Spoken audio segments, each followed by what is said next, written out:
ಮುಂಬರುವ ಎಸ್ಎಸ್ಎಲ್ಸಿ ಪರೀಕ್ಷೆಯಲ್ಲಿ ಹಿಂದಿ ಭಾಷೆಯನ್ನು ಕಡ್ಡಾಯಗೊಳಿಸಿರುವುದನ್ನು ವಿರೋಧಿಸಿ ಪಾಸ್ ವಿತೌಟ್ ಹಿಂದಿ ನಿಯಮ ಜಾರಿಗೊಳಿಸುವಂತೆ ಆಗ್ರಹಿಸಿ ಹಿಂದಿ ಹೇರಿಕೆ ವಿರೋಧಿ ಕರ್ನಾಟಕ ಸಂಘಟನೆಯ ನೇತೃತ್ವದಲ್ಲಿ ಮಲ್ಲೇಶ್ವರದಲ್ಲಿರುವ ಎಸ್ಎಸ್ಎಲ್ಸಿ ಶಿಕ್ಷಣ ಪರೀಕ್ಷಾ ಮಂಡಳಿ ಕಚೇರಿಗೆ ವಿವಿಧ ಸಂಘಟನೆಗಳ ಕಾರ್ಯಕರ್ತರು ಮುತ್ತಿಗೆ ಹಾಕಿ ಪ್ರತಿಭಟನೆ ನಡೆಸಿದರು.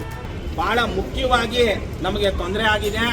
ಅದನ್ನ ಈಗಾಗಲೇ ಸಾಕಷ್ಟು ಬೇರೆ ಬೇರೆ ರಾಜ್ಯಗಳು ಅವ್ರದೇ ಆದ ರೀತಿಯಲ್ಲಿ ಅದನ್ನ ತೆಗೆದುಹಾಕಿದ್ದಾರೆ.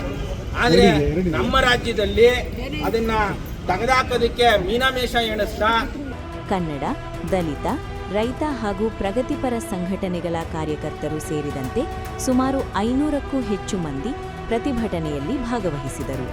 ಪ್ರೌಢ ಶಿಕ್ಷಣ ಹಂತದಲ್ಲಿ ಹಿಂದಿ ಭಾಷೆಯನ್ನು 100 ಅಂಕಗಳಿಗೆ ಏರಿಸಿ ಕಡ್ಡಾಯಗೊಳಿಸಿರುವುದು ಅಪ್ರಜಾತಾಂತ್ರಿಕ ಕ್ರಮವಾಗಿದ್ದು, ಇದರಿಂದ ರಾಜ್ಯದ ಲಕ್ಷಾಂತರ ವಿದ್ಯಾರ್ಥಿಗಳು ಅನುತ್ತೀರ್ಣರಾಗುವ ಸಾಧ್ಯತೆ ಇದೆ ಎಂದು ಪ್ರತಿಭಟನಾಕಾರರು ಆರೋಪಿಸಿದರು. ಕನ್ನಡಿಗರ ಬದುಕಿನ ಹೋರಾಟ, ಮೊದಲು ಕನ್ನಡಿಗರ ಬದುಕಿನ ಹೋರಾಟ.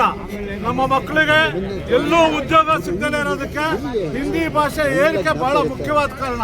ಯಾಕಂದ್ರೆ ಶೇಕಡಾವಾರು ನಾವು ಅಂಕಗಳನ್ನು ಗಳಿಸೋದ್ರಲ್ಲಿ ಹಿಂದಿ ಭಾಷೆ ಕಡ್ಡಾಯ ಮಾಡಿರೋದ್ರಿಂದ ಹೋದ ವರ್ಷ 1.5 ಲಕ್ಷ ಆದ 1,42,000 ಜನ ಫೇಲ್ ಆಗಿದ್ದಾರೆ. ಪ್ರತಿ ವರ್ಷ ಹೀಗೆ ಲಕ್ಷಾಂತರ ವಿದ್ಯಾರ್ಥಿಗಳು ಫೇಲ್ ಆಗ್ತಿದ್ದಾರೆ. ಇದರಿಂದ ನಮ್ಮ ಉದ್ಯೋಗ ಮತ್ತು ನಮ್ಮ ಸಾಂಸ್ಕೃತಿಕ ವ್ಯವಸ್ಥೆ ಎರಡೂ ಕುಲುಗೆಡ್ತಾ ಇದೆ. ಇದರಿಂದ ಹಿಂದಿಯವರು ನಮ್ಮ ಮೇಲೆ ಬಂದು ಇವತ್ತು ಕರ್ನಾಟಕದಲ್ಲಿ ಕನ್ನಡಿಗರ ಮೇಲೆ ದಾಳಿ ಮಾಡುವಂಥ ವ್ಯವಸ್ಥೆ ಸೃಷ್ಟಿ ಮಾಡಿದ್ದೇವೆ. ಹಿಂದಿ ಕಡ್ಡಾಯ ಕಲಿಕೆಯನ್ನು ತಕ್ಷಣ ರದ್ದುಪಡಿಸಬೇಕು. 2026-27ನೇ ಶೈಕ್ಷಣಿಕ ವರ್ಷದಿಂದ 2 ನುಡಿ ಕಲಿಕಾ ಪದ್ಧತಿಯನ್ನು ಜಾರಿಗೆ ತರಬೇಕು. ಥೋರೆಟ್ ಆಯೋಗದ ವರದಿಯನ್ನು ವಿಧಾನಸಭೆಯಲ್ಲಿ ಮಂಡಿಸಿ ಸಾರ್ವಜನಿಕ ಚರ್ಚೆಗೆ ಒದಗಿಸಬೇಕು ಎಂದು ಒತ್ತಾಯಿಸಿದರು. ಇದೇ ವೇಳೆ ಹಿಂದಿನ ಎಸ್ಎಸ್ಎಲ್ಸಿ ಪರೀಕ್ಷೆಗಳಲ್ಲಿ ಹಿಂದಿ ವಿಷಯದಲ್ಲಿ ಅನುತ್ತೀರ್ಣರಾದ ವಿದ್ಯಾರ್ಥಿಗಳನ್ನು ಉತ್ತೀರ್ಣರೆಂದು ಘೋಷಿಸಿ ಅವರ ಮುಂದಿನ ವಿದ್ಯಾಭ್ಯಾಸಕ್ಕೆ ಅವಕಾಶ ಕಲ್ಪಿಸಬೇಕು. ಹಿಂದಿ ಭಾಷಾ ಶಿಕ್ಷಕರ ನೇಮಕಾತಿಯನ್ನು ರದ್ದುಪಡಿಸಿ ಈಗಾಗಲೇ ನೇಮಕಗೊಂಡಿರುವ ಶಿಕ್ಷಕರನ್ನು ಕನ್ನಡ ಶಿಕ್ಷಕರಾಗಿ ನಿಯೋಜಿಸಲು ಕ್ರಮ ಕೈಗೊಳ್ಳಬೇಕು ಎಂದು ಆಗ್ರಹಿಸಿದರು. ಇವತ್ತು ಎಸ್ಎಸ್ಎಲ್ಸಿ ಬೋರ್ಡ್ಗೆ ನಾವು ಮನವಿನ ಕೊಟ್ಟಿದ್ದೀವಿ. ಏನು ಮಾರ್ಚ್ 30ನೇ ತಾರೀಕು ಹಿಂದಿನ ರದ್ದು ಮಾಡಬೇಕು. ಕರ್ನಾಟಕದಲ್ಲಿ ದ್ವಿಭಾಷಾ ನೀತಿ ಮಾತ್ರ ಇರಬೇಕು. ಯಾರಿಗೂ ಒತ್ತಡ ಹಾಕಬಾರ್ದು. ಹಿಂದಿ ಅನ್ನೋದನ್ನ ಬಲವಂತವಾಗಿ ನೀವು ಓದಲೇಬೇಕು ಅನ್ನೋದನ್ನ ಮಾಡಬಾರ್ದು ಅಂತೇಳಿ ಮನವಿ ಕೊಟ್ಟಿದ್ದೀನಿ. ಈ ಕೂಡಲೇ ಕರ್ನಾಟಕ ಸರ್ಕಾರ, ಮುಖ್ಯಮಂತ್ರಿಗಳು, ಸಂಬಂಧಪಟ್ಟ ಸಚಿವರು ಇದನ್ನ ಪರಿಗಣಿಸಿ ಕೂಡಲೇ ರದ್ದು ಮಾಡಬೇಕು. ಇಲ್ಲ ಅಂತಂದ್ರೆ ಮಾರ್ಚ್ 30ನೇ ತಾರೀಕು ನಾವು ಪರೀಕ್ಷಾ ಕೇಂದ್ರಗಳಿಗೆ ನುಗ್ಗೋದಕ್ಕೆ ನಾವು ತಯಾರಿನ ಮಾಡ್ಕೊಳ್ತಾ ಇದ್ದೀವಿ. ಏನು ಒಂದು ಸರ್ವೆ ಹೇಳುತ್ತೆ, ಸುಮಾರು ಲಕ್ಷಾಂತರ ಜನ ಮಕ್ಕಳು ಹಿಂದಿಯಲ್ಲಿ ಅನುತ್ತೀರ್ಣ ಆಗ್ತಾ ಇದ್ದಾರೆ.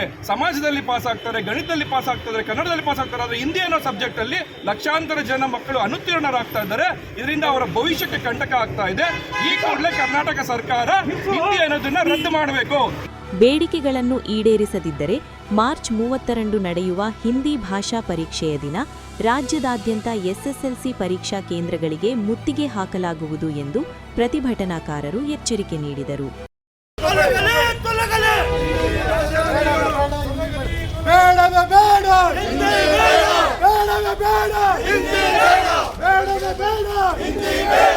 ಪ್ರತಿಭಟನೆಯಲ್ಲಿ ಜಾನಗೆರೆ ವೆಂಕಟರಾಮಯ್ಯ, ಕೋಡಿಹಳ್ಳಿ ಚಂದ್ರಶೇಖರ್, ಸಾರಾ ಗೋವಿಂದು, ಶಿವರಾಮೇಗೌಡ, ರಾಧಾಕೃಷ್ಣ, ಪಾರ್ವತೀಶ್ ಬಿಳಿದಾಳೆ ಸೇರಿದಂತೆ ಹಲವು ಮುಖಂಡರು ಹಾಗೂ ಕಾರ್ಯಕರ್ತರು ಭಾಗವಹಿಸಿದ್ದರು.